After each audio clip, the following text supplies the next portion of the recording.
जगाच्या पाठीवर जर आपल्याला जिंकायचं असेल तर आपली माणसं सोबत असली पाहिजे. जगाच्या पाठीवर एकमेव युद्ध झालं, राम रावण युद्धम, राम रावण युवा. ते रामाचं आणि रावणाचं युद्ध झालं. युद्ध संपल्यानंतर त्या रावणानं बिभीषणानं देवाला विचारलं, रावण तर मेला होता.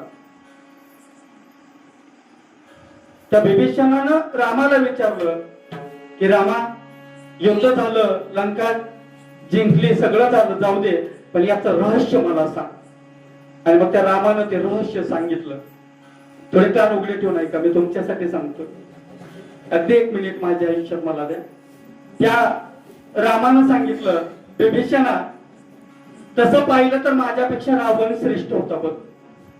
माझ्यापेक्षा ज्ञानानं, माझ्यापेक्षा भक्तीनं तो श्रेष्ठ होता.